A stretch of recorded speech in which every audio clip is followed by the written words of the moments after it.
Well, this sounds like a very strong documentary just looking into it. Afterward, it's releasing on in 5 days as I'm making this video. It's January 5th, and it's releasing on the 10th in the U.S., and it sounds really interesting. So I've not heard anything about this project going in, but it did win several awards, at least according to the poster.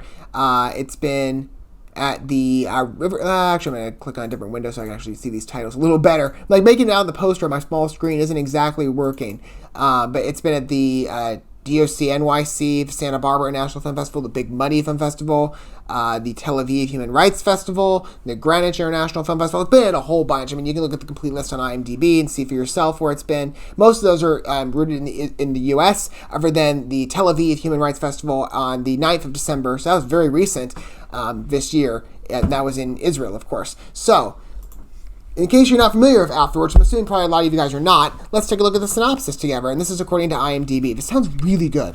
Jerusalem-born trauma expert Ofra Bloch, I'm hoping I'm pronouncing that correctly, sorry if I'm not, forces herself to confront her demons in a journey that takes her to Germany, Israel, and Palestine. Set against a current wave of fascism and anti-Semitism sweeping the globe, Afterward delves into the secret wounds carried by victims as well as victimizers through testimonies ranging from the horrifying to the hopeful. Seen as a victim in Germany and a perpetrator in Palestine, Ofra faces those she was raised to hate and dismiss as she searches to understand the identity-making narratives of the Holocaust and the Nakba, violent and nonviolent resistance, and the possibility of forgiveness.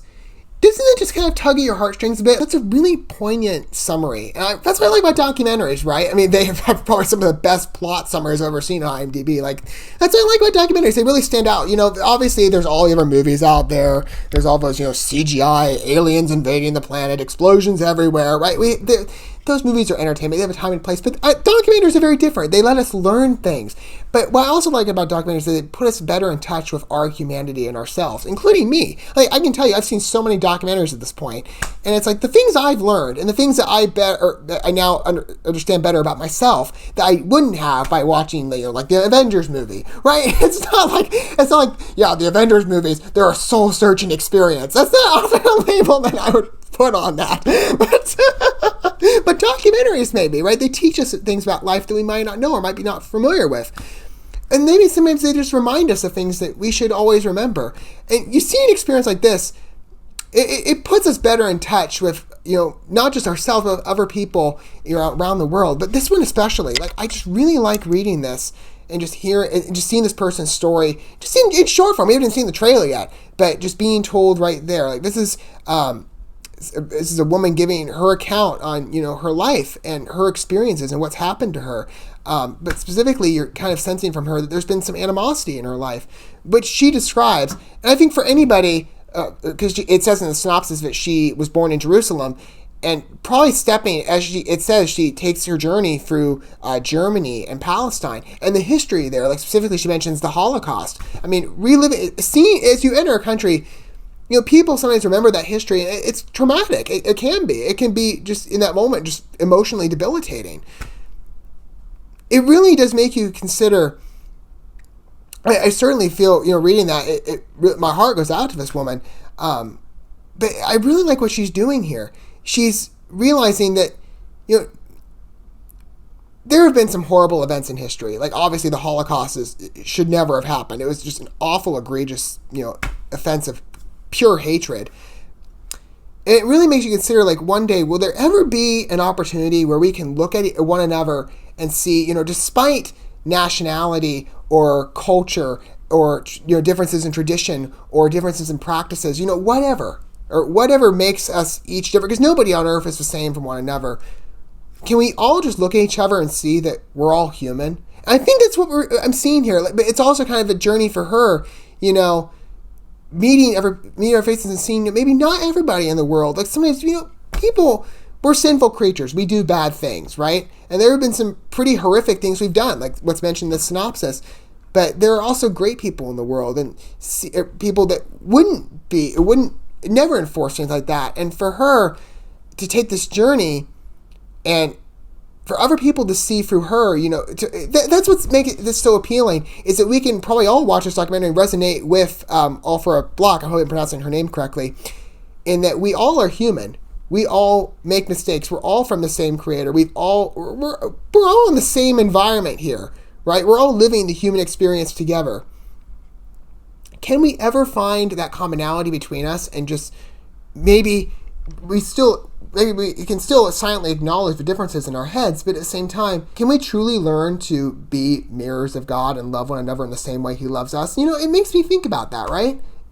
I hope one day that is the case. I know it's an imperfect world, and sometimes hope is fleeting these days, but, I think a documentary like this, at least for the people that watch it, probably it's going to be, I'm sure, a convicting experience, but just to see that right in front of you.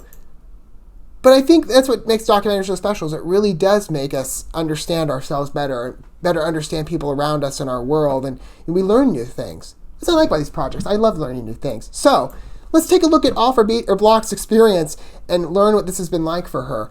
This entire journey, for taking her to other people's lives and for other people to encounter her as well, and to learn her story and for her to learn their story, and to find that meaning and maybe that possibility of forgiveness, but maybe even friendship. And so as always, we're going to watch this first, and we're going to talk about it more in my condensed review of us watching the video together. Okay, here we go.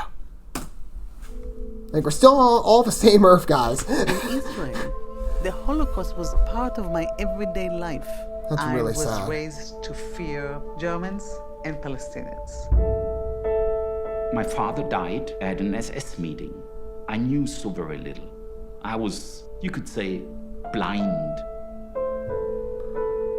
You tell him I was a neo-Nazi, then he said, but Papa, what is a neo-Nazi? I told him this is a person who hates everybody who is not the same than yourself. I felt compelled to know how Germans of today deal with feelings of guilt for the Holocaust. Wow. And I realized I have to talk to Palestinians. Whenever Palestinians want to discuss the occupation, the Holocaust is brought up to silence them. The history of the Holocaust is silencing the word. I viewed photography as a weapon. The difference is this is more powerful than holding a real weapon. What I'm trying to say is we have another way. The Israeli, or like me, are we still the enemy? No, absolutely no. The enemy is the occupation, the system, the idea. The occupation is our common enemy. I grew up in this country where the Holocaust was not discussed. I take Palestinian students to visit Auschwitz. They never realized that the idea was to annihilate people.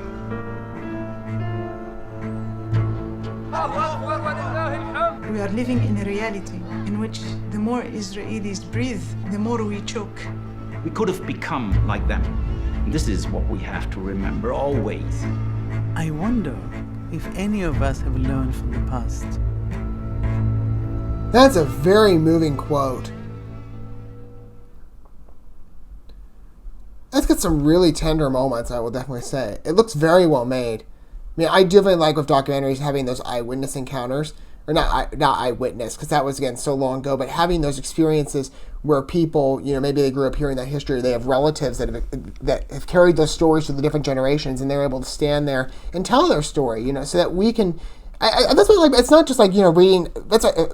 I think it's great to have documentaries like that, because sometimes just reading an article doesn't do it. You don't get that humanity, but sometimes seeing it through a lens and seeing that visual, it reminds us that on the other side of whoever's reciting these words and telling us these stories is human like us. We're not that different.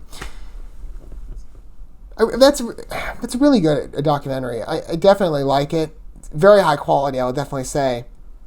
That's what I always look for. Well, it's not always what I look for a documentary. I always look for the learning experience and what can I glean from it? How can this in some way impact my life, and how can I take the meaning of what this documentary is trying to say and parallel it to my experiences and where I go forward in my future? I think it'd be a good reminder for all of us, just to really be able to look at the other person outside and to hear their heart, to have a conversation, to best understand who they are and what their life has been like, to have those stories that you learn more about yourself through. Because sometimes, we're our own worst enemy. We might see ourselves in the best of lights, but then when we meet somebody else, we may not like to be confronted by our flaws or our shortcomings, but then maybe through others' experiences and where they've been, we see where maybe our life could benefit in some way where we might not have thought of before. Maybe it's just not even, maybe we see life as, total bliss and stuff, but then we get a deeper understanding of life and why we're here and our purpose with the others around us that we encounter. This is a very nice documentary, I think, to complement something that I've been yearning to see more in life, and I don't often see it, where it's like, come on, you guys, we're all still on the same planet here. We have our issues. We're all human. We're all sinful creatures. We're not perfect. We're not meant to be perfect. Let's learn from one another. Let's go about this journey together and best understand who we are. That's really, I think, the message of this documentary, that we're all still human, and there's so much we can learn from one another. It's really a beautiful presentation. I do love documentaries for this. But what do you guys think of Afterward? I quite like it. I think this is definitely a very good documentary to have, especially these days, definitely. But feel free to let me know in the comment section down below what you guys think about it. Don't forget all that good stuff for liking, subscribing, hitting that bell. And until our next documentary, because of course, I won't stop looking at these. I love documentaries. I absolutely enjoy the heck out of these. But until our next go around, I'll see you guys at whatever point we get to watch a new trailer together. Maybe it won't be for a documentary, maybe it will. Who knows? But until our next time together, thanks for watching this video. I love you guys. Don't forget to love yourselves, your fellow man. God bless and peace.